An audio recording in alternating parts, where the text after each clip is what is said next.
এর অপেক্ষা করিও না, সুযোগ নিজেই তৈরি করিয়া লও। ঈশ্বরচন্দ্র বিদ্যাসাগর এই বাণীর মাধ্যমে আমাদের এটাই শিখিয়েছেন, অপরের ওপর কখনোই ভরসা করতে নেই, নিজের যা কর্ম নিজেকেই করতে হয়।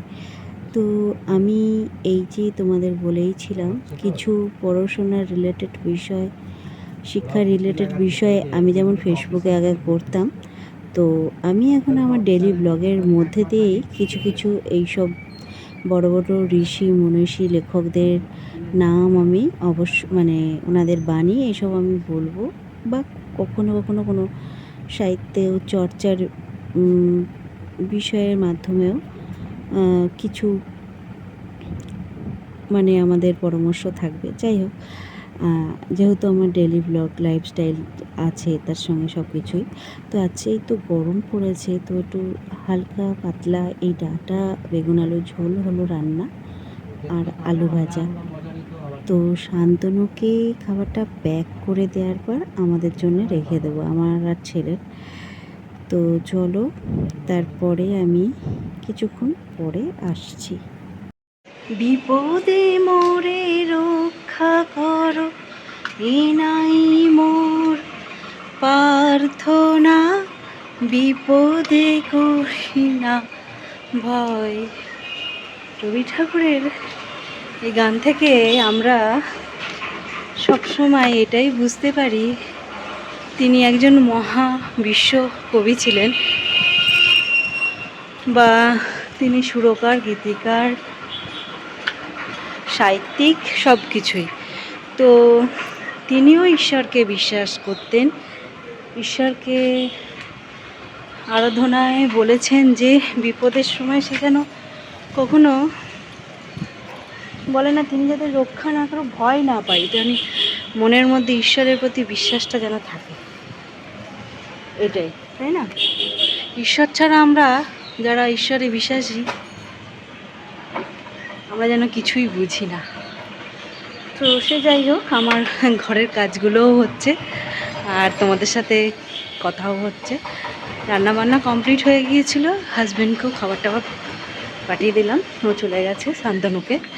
ও তোমরা তো জানোই আমার হাজব্যান্ড বলাটা মানে আমার এতদিন ধরে আছো।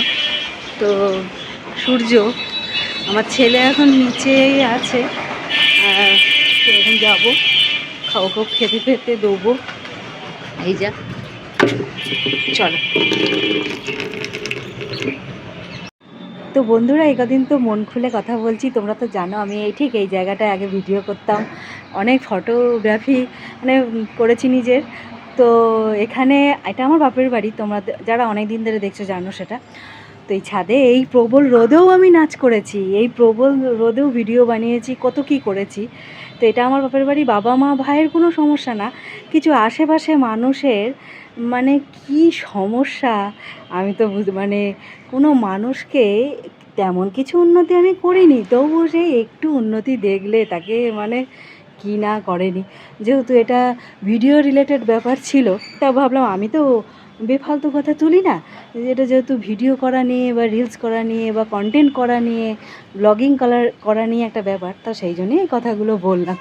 আমার মনে হলো যা কেউ তো আমাকে আমার ভিডিওতে যে 22,000 মতন ফলোয়ার্স ছিল, তাদের মধ্যে কেউ তো আমার ভালো চাইতো নাকি, তো এই জন্যই বলা কথাগুলো, তারাও একটু জেনে রাখুক। টুকটাক ভিডিও করেছি, আর বেশি ভিডিও ফটোগ্রাফি আমি কিন্তু ফেসবুকে প্রচুর দিতাম, যেহেতু 22,000 ফলোয়ার্স ছিল। আমি জানি ফেসবুকের ফলোয়ার্সরা ইউটিউবেও আছে কিছু কিছু, আর যারা এখন যুক্ত হচ্ছে, এটা তো নতুন, সেই আমার আগেকার একটা চ্যানেল ছিল, সরি প্রোফাইল ছিল সেটা। তো দেখো গাছ ভরে ফুল হয়েছে, আর ফুলগুলো কত সুন্দর। তারপর দেখো বাড়ি চলে এসেছি আমি বাপের বাড়ি থেকে, এখন মাছ রাতে খেতে বসলাম। তো তারপর খাওয়া দাওয়া শেষে আমরা একটু